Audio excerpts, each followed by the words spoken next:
All right, so in our next unit of study, we're going to continue with our 6 trigonometric functions, but we're going to leave them being on the unit circle, and we're going to transition to the graphs of these 6 functions. But I don't want to make it be like, here's the unit circle over here, and then, oh, here's this whole new thing that is the graphs. I really want you to see the connection between these two. So this is going to be a little bit weird. I'm going to try not to poke myself. But what I've done here is I've just taken some Play-Doh, right, around my unit circle, and I've marked with some little paper clips, pi over 2, and pi, and 3 pi over 2. And so then basically, I'm going to take this circle,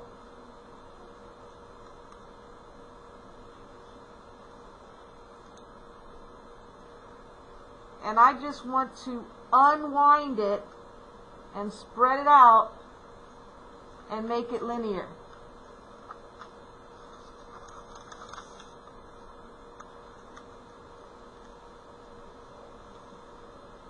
Looks like a big long snake.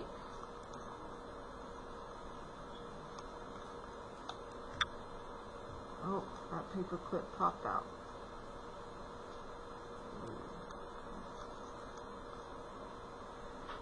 So if we just take our unit circle and we unroll it, right?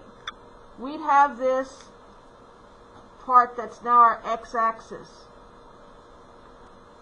So obviously we're going to start here at 0, right? Then remember, my first paper clip was pi over 2. And then my next paper clip was pi. And then my next paper clip was 3 pi over 2. And then the end would be at 2 pi, right? Because all I did was unroll the unit circle and make a line. All right.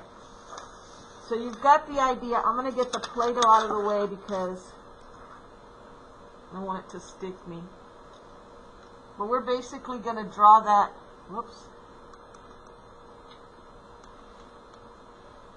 here. So I'm going to start an x and y axis.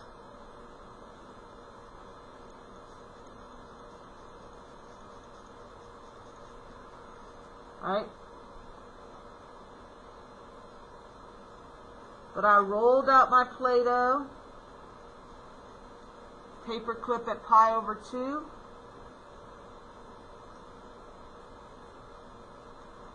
Rolled it out some more, paper clip at pi.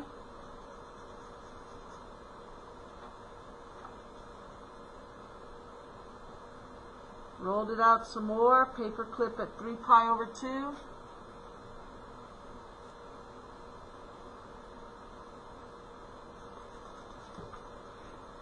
Rolled it out some more to 2 pi. Went all the way around the circle.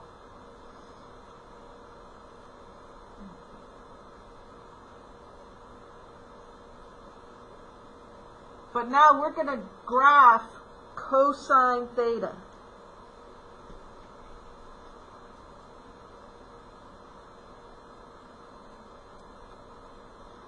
So keep in mind that on my unit circle, cosine is my x value, right? So right here at 0, the cosine is 1. So at 0, cosine is 1.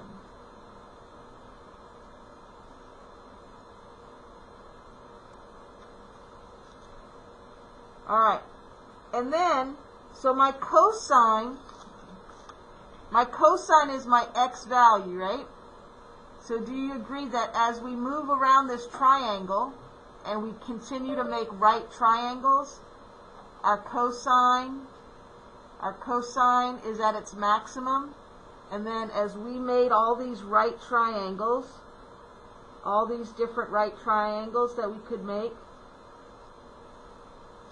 the cosine, which is the x value, decreases, and then by pi over 2, the cosine is at 0. Right? So my cosine is going to start to decrease, and then by pi over 2, it gets to 0. One spot I know is that at pi over 4, right, at pi over 4, I know the cosine is square root of 2 over 2. And we remember we've looked at this before, the square root of 2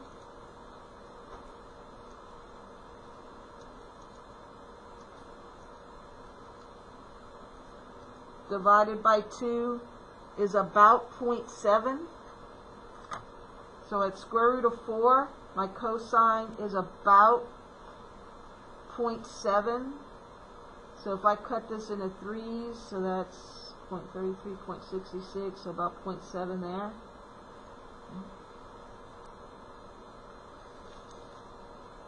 And then, as I go around my unit circle, my cosine, which is my x value, decreases down to 0. No, my bad, circled it wrong. My cosine decreases, it is decreasing, but it's decreasing down to -1 for pi.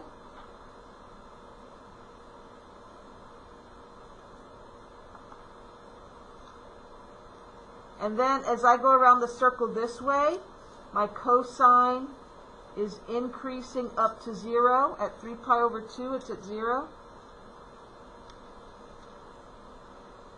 And then here, remember, because you're making right triangles, so your cosine, your x value, is getting larger and larger until your x value up here gets to be 1.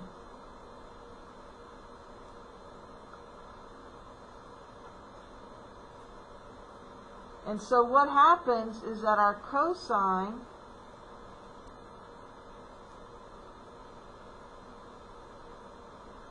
is a continuous function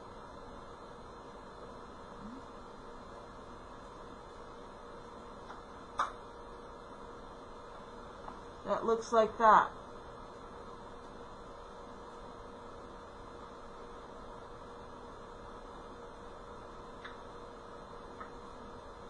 And now do you see that if I kept going past 2 pi, that just means I'm going to keep going around my circle.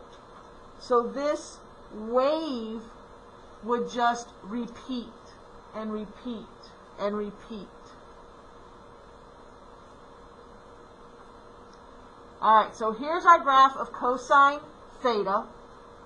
And we want to start by talking about all the regular things that we normally talk about with graphs, right? So when we talk about graphs, we talk about domain, and we talk about range.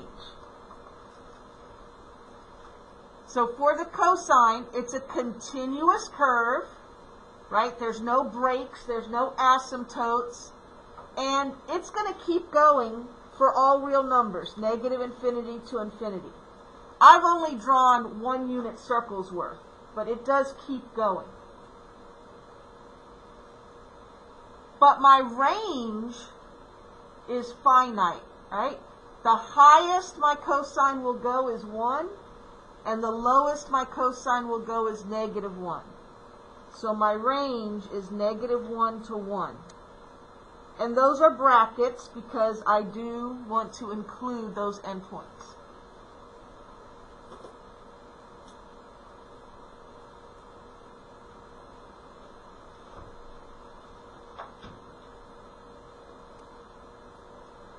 Alright, so our y-intercept is something we always look at on graphs, right? So the y-intercept is at 1, the point 0, 1. When x is 0, y is 1. But what about our x-intercept?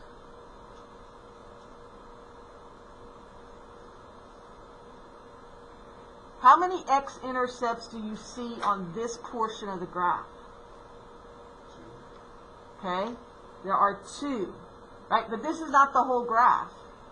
Right? There are an infinite number of... All right. So for everybody out in Zoom, Soren's saying there's an infinite number of x-intercepts, which is true. Are the x-intercepts just at random infinite places? There's a pattern to them, right? So what's the first x-intercept? Pi over 2. And then how far until another x-intercept happens? We get another one at 3 pi over 2, right? So what's the distance from here to here? Pi. Pi. And where's the next x-intercept going to be? Pi. 5 pi over 2, right? Another pi distance away, right?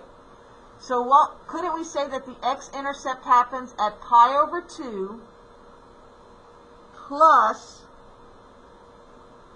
pi times an integer?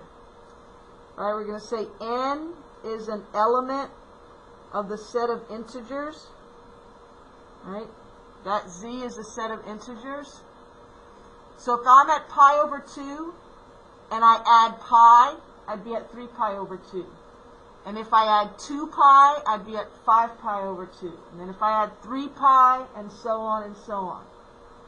What if I'm at pi over 2 and I add a negative pi? Right? I'd be over here at negative pi over 2.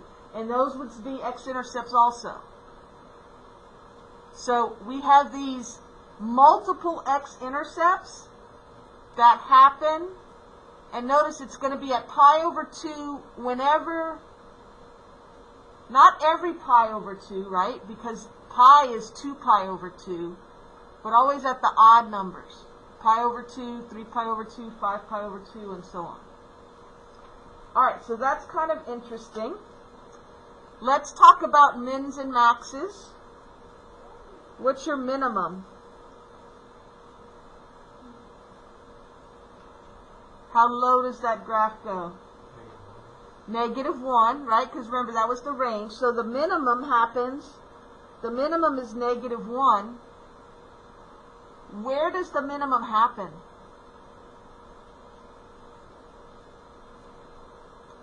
I'm going to say -1 at pi, but is it going to happen again? When am I going to reach -1 again? 2 pi. Am I going to get there at 2 pi? I mean, it's going to be 2 pi away. 2 pi away, right? It's going to happen at 3 pi, so another distance of 2 pi. So pi, that -1 is going to happen at pi plus 2 pi. N is an element of integers. So at pi, at 3 pi, at 5 pi, at 7 pi, we're going to get that minimum. All right, what about our maximum? 1. Our maximum value is 1 at when? 0 And 2 pi. plus 2 pi, and then every multiple of 2 pi, right? So 2 pi n, where n is an integer.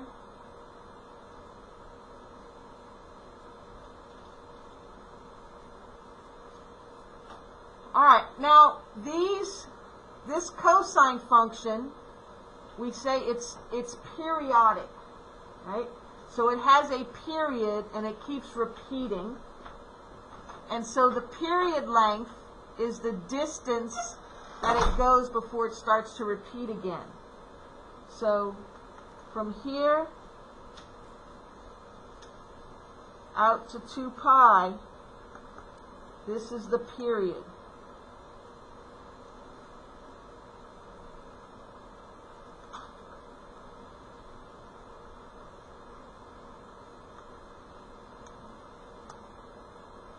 So that's how long that wave goes before it starts to repeat itself. And this is a horizontal distance, right?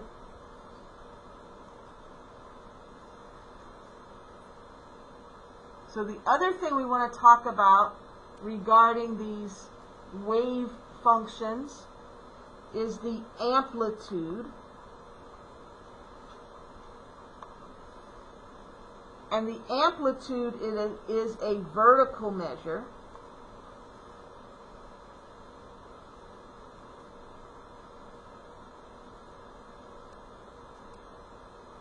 And the amplitude is going to be half the distance between the max and the min.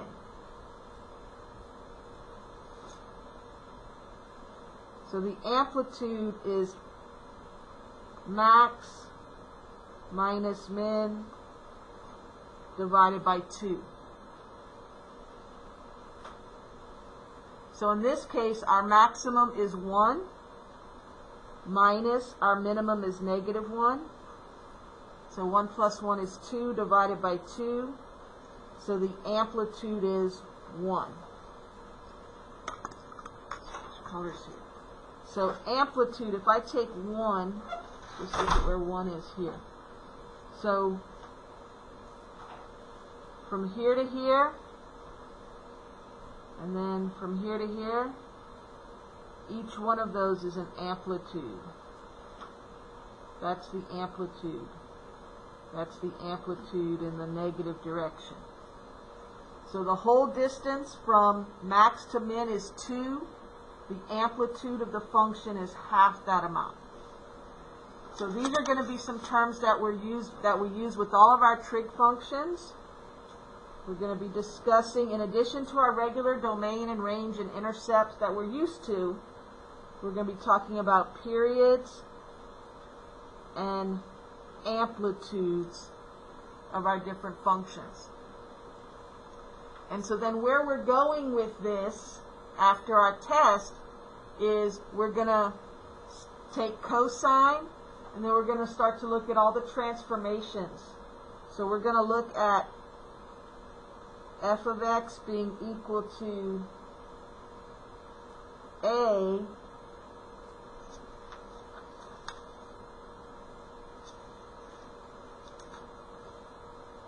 I want to make sure I use the same variables as your book does.